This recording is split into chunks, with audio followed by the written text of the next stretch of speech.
I am the operating partner for 2 quick service restaurants in Fort Worth, and we have about 170 team members combined, and we will do around $17 million this year. Congratulations.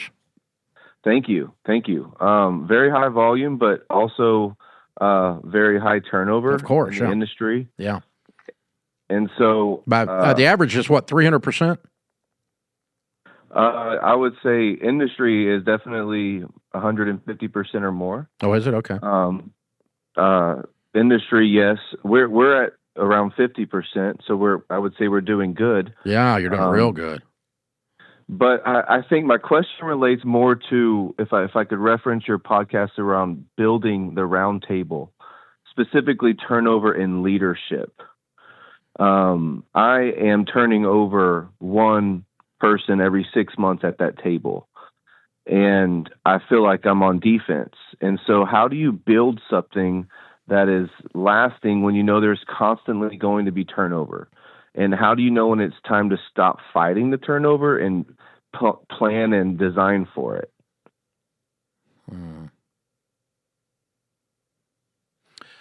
Wow, those are great questions. So the leadership team, I am surprised you've got that much turnover. I'm not surprised with your servers or your counter people, that kind of stuff. That's where most of the turnover occurs. I mean, like I've got a friend that owns about 15 restaurants, and he said he tells me the server turnover and cook turnover and that kind of thing is, that's up in the 300%. He's got his down to about 100%, and he's real proud of that. And but that would drive me nuts. I mean, we have like an 8% here, so it's a different world, and that's whole building, not real leadership. But I'm a little bit shocked that your leaders are turning. Tell me about that. Yes, and there's healthy retention. We're talking about leaders that have been with us for 4 to 10 years, and the last several have left just because they're moving. Okay, so it really wasn't a job change. It was like I got married and my spouse lives in Oklahoma. There's been one job change, 3 relocations, moving for either family, school, different reasons, but it's not been bad turnover at the leadership table. Yeah, we do keep a statistic internally, what we call good turnover and then bad turnover. Bad turnover is they quit to get a better job or we fired them. Okay, right. Good turnover is, they got pregnant with their second child and they do all the Ramsey stuff, so they're out of debt, so they went on to be a full-time mom, and they're able to because we taught them how. And so that's good turnover. Or good turnover is, I lost a lady the other day, been with me 15 years. She got married, and no kidding, the guy lives in Oklahoma. So they went to Oklahoma because she ought to live with her husband. That's kind of cool. So, so that's how that works. But yeah, that's good turnover. I don't count that as we're doing something wrong. That's just life.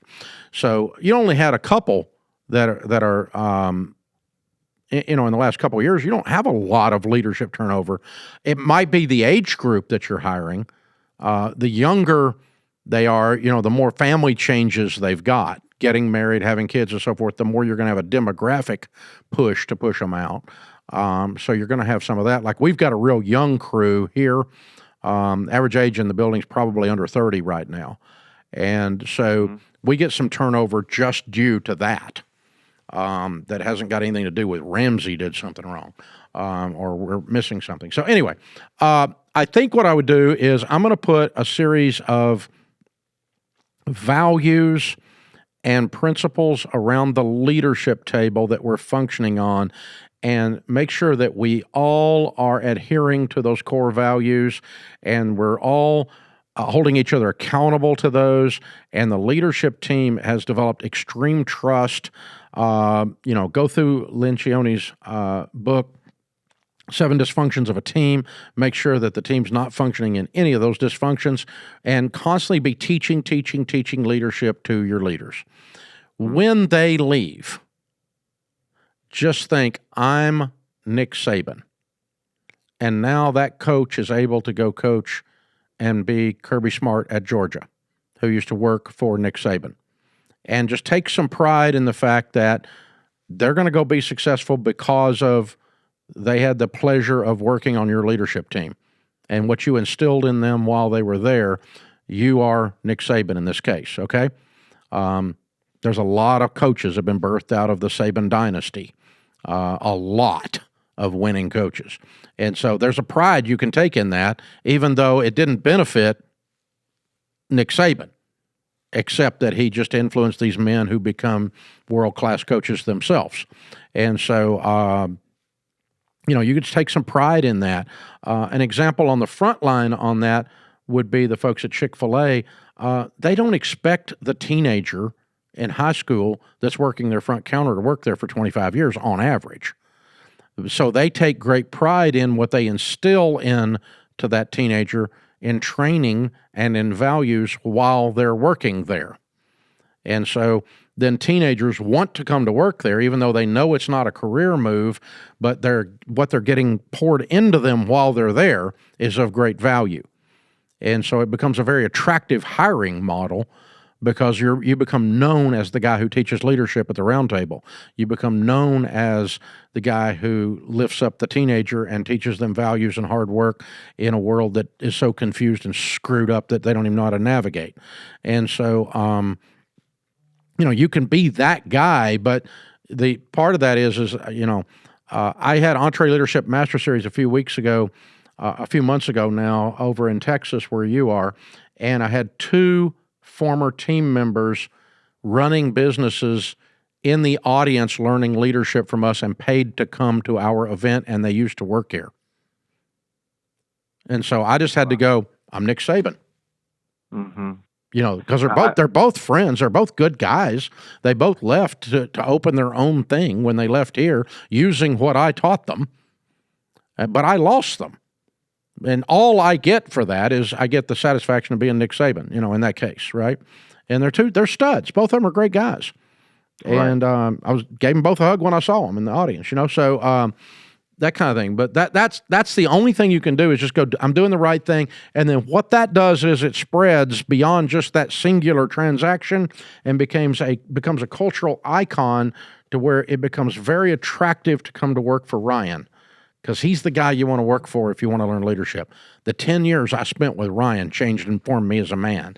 It changed me spiritually, made me a better husband. It made me a better wife. It did this. And the guys, when people start telling people that about having worked for you, that sends a message out into the community that people want to work for them because you're a stud.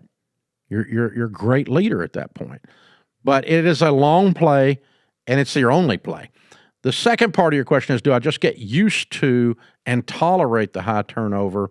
And that would be with the rest of the team, obviously, because you're not got a high turnover with your leadership. No, I'm going to get used to it, but I'm not going to acquiesce to it. I'm going to constantly putting pressure. How can I minimize this? How can I minimize this? Because I am convinced that turnover costs you tons of money in any business, even in a high turnover industry like you're in. So it's very expensive to rehire and retrain. They don't do anything for the first 3 weeks in your own payroll because they're just learning how to walk across the floor properly. My God, it's ridiculous. And so, you just don't get much out of folk for the first few minutes they're with you. So hiring, training, recruiting, it's all just dead money. So I want to minimize that as much as I can by minimizing turnover as much as I can. But then there's also a part of it that goes, hey, I got teenagers on the front thing and they're high schoolers and they're probably not going to be here come summer or come winter when they go back to school or whatever it is. And so that's just part of the model. Or I've got to hire old people at the front counter instead of teenagers or whatever it is. I don't know. But what can I do to minimize it or to work back against it? I'm going to constantly be tuning the engine, even though I know it's only going to produce so much horsepower. I wouldn't just give up on it, but also wouldn't stay up at night going, I'm a failure. You're not. You're better than the industry average, and I'm going to continue to work to get better, but I'm also not going to lose sleep over it. And that's where I would drop all of that off. You're a good man. These are really solid questions, man.